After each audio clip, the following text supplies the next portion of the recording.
It is Kenny who will run opening leg for North Shore Running Company, Valhalla Track Club. It is La Canada Track Club, and it's the Jets Track Club. Mill Creek CHS Track Club, South Lakes and Forest Park, the field here for the distance medley relay.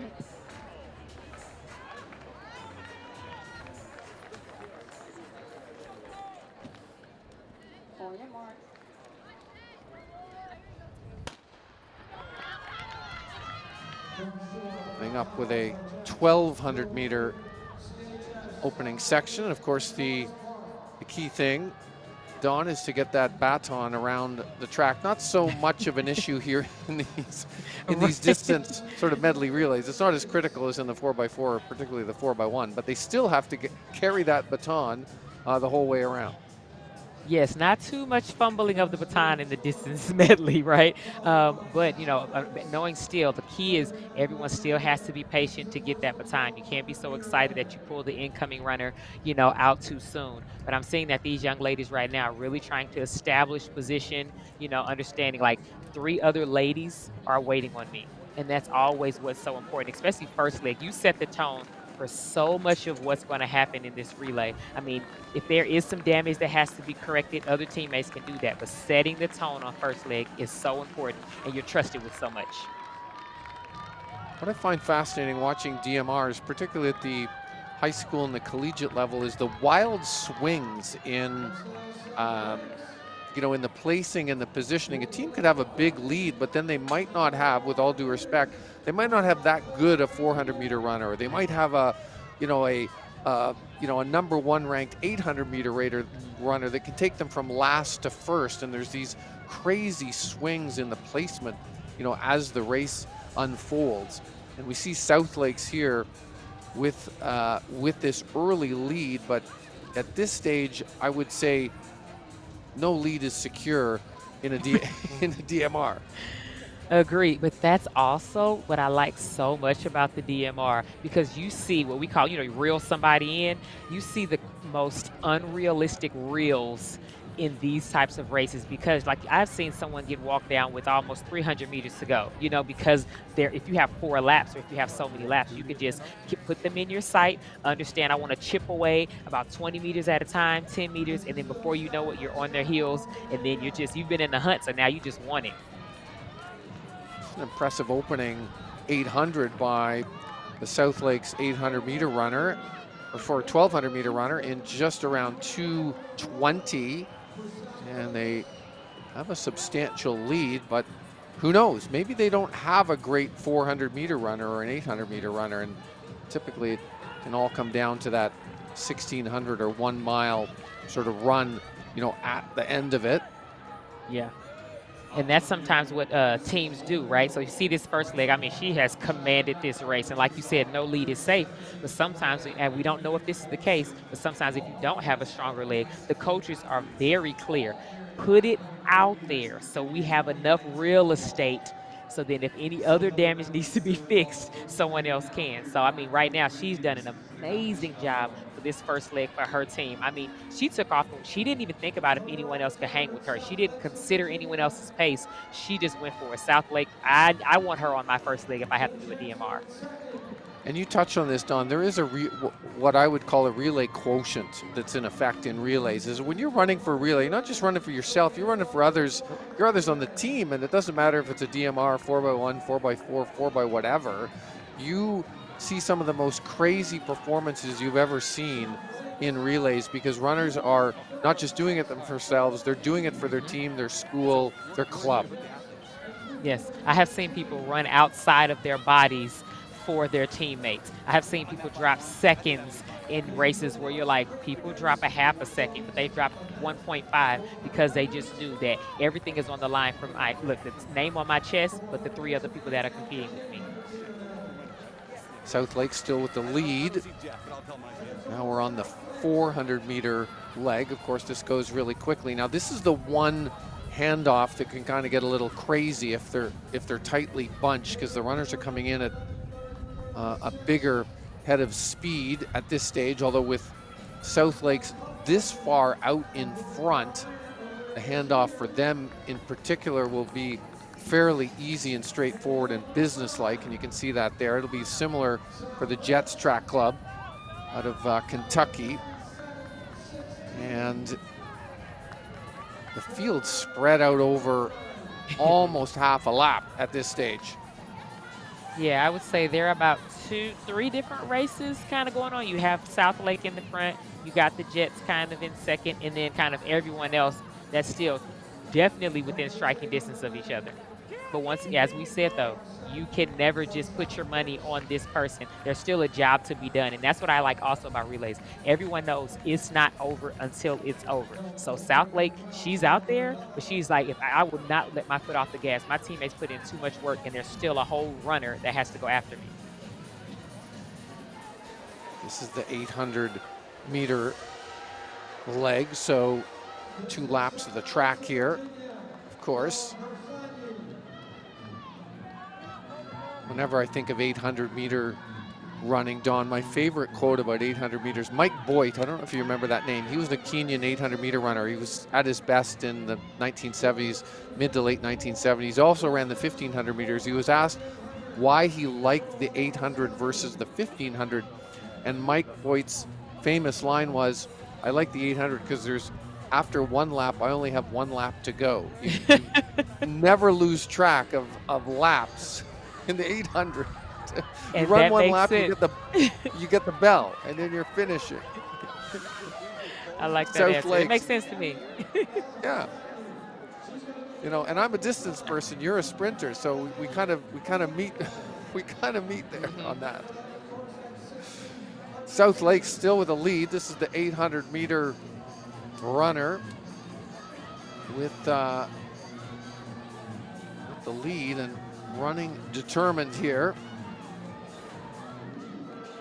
This is a championship final. It's a straight final for this. So whoever gets first, second, and third across the finish line, they will have the medals around their neck when the dust settles. Nice handoff. So now we go to the 1600-meter, or 4 laps of the track, the final push to the finish line. And unless there's something catastrophic that happens here, I'm thinking South Lake has this well in control. But this is the leg, Don, that can get really wild and crazy. If you don't have a really strong 1600-meter runner, you could be in trouble even with a substantial lead. I was thinking that because when the Jets anchor leg, when she was about to get the stick, she kind of looked ahead to see. It was almost like, let me get my measurement, so when I get this stick, I know what work I have to do. To have 4 laps, like I said, you can break it up. Say, okay, she's 150 ahead of me. I want to knock it down by 50-50 or 20-20. That slow reel, because you have time for that. You have to find your pace, commit to it, make sure it's reasonable for you, but just step it up and you have to reel her in. I mean, but South Lakes right here, she looks strong. Granted, it's her first lap, but she's looking strong and determined as well. And sometimes running with a lead like that, and I mean, I know, this is as a distance runner, sometimes running with this big a lead, your mind like tends to drift. You're not plugged in. There's no one around you. There's no one ahead of you. There's a tendency to lose focus on what the task is, and you're listening and hearing other things going on around you, sort of in the stadium. That is often the issue when you have a big lead in a distance race. So what do you tell yourself if you're in this position and you found yourself kind of wander, and all of a sudden you're like, oh, 200 meters has gone by? What do you tell yourself to kind of lock back in? I used to, and I've talked to other runners, top runners about this, is they're focusing on the mechanics and what's going on. They're focusing on their body, the breathing, my turnover, my pace, how relaxed am I in the upper body, and making sure they're consciously plugged into what is happening functionally with the body. That's been what I found very important when I had leads, and other top coaches and other athletes have shared that with me as well, particularly when you're in this situation that South Lakes is, with a lead that really is, I mean, you'd have to fall down and she Yeah, have yeah. muscle Roll around cramps or break twice. Look, break right. a leg, you know, to lose the race. Yeah. Let me say this. The coaches, just how crazy are they going in their head? That's like, we came to this meet to run the distance medley championship for the girls, and we're blowing them out like this. Like, that is such a pleasing feeling because you knew your girls were ready. You just hoped that mentally they knew that their bodies were ready and they would execute that, and they're doing that. South Lake is running so well. I know their coaches are going crazy, like on the sidelines, like, you're doing it, you're doing it. Into the final 600 meters now, and you're right, Don. This runner, Elliott, who has the stick for South Lakes, she hasn't broken form yet. She's got a very compact, efficient running style. And into the home straightaway for the penultimate time. This will be the bell. And she does come around to the finish. And you can still see that the second place hasn't even entered. You know, she's coming down the straightaway, approaching. She has a lap left. But when you look behind her, I mean, she has still about at least a 120, lead on the field.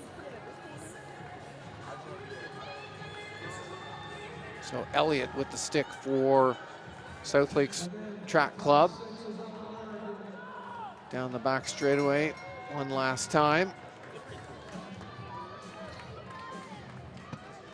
And she's a strong runner. I can tell just by the running form. I don't want to mess with her.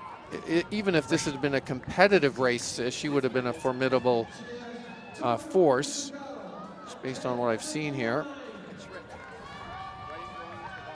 And 150 to go once they get to the steeplechase water jump pit there. That demarcates 150 to go.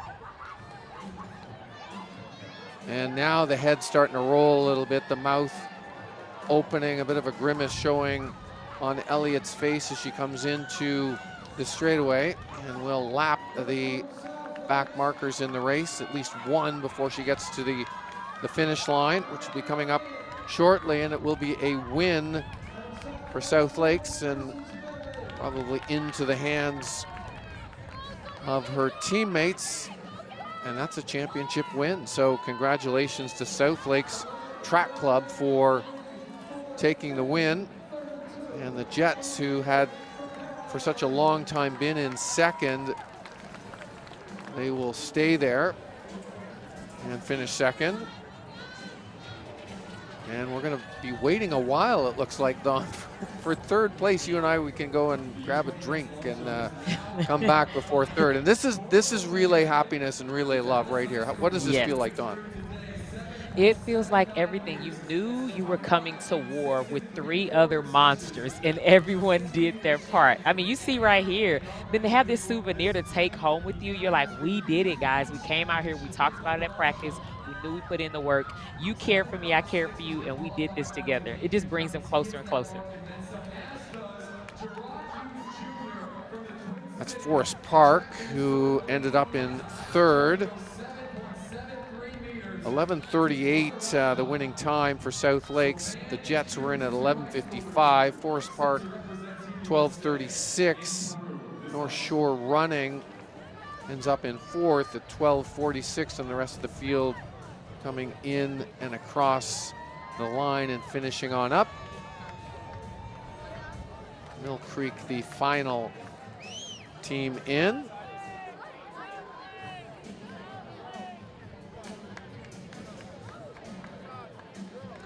And for me, that's very impressive again what South Lakes did, because they ran 11:38. I mean, the meet record, it can sound like a lot. Look at that joy. There we go, girlfriend. But it can sound like a lot. But 8 seconds, when from the first leg, they did it all by themselves. Like, what if there was competition there? You have 4 people and you split up that 8 seconds. You just never know what can happen. So very impressive from these ladies. Yeah, I was looking at that at the meet or the record at 11:30. They were getting down sort of close to that. So Yeah. kudos to them, and no real pressure to perform other than what came from within for the quartet from South Lake.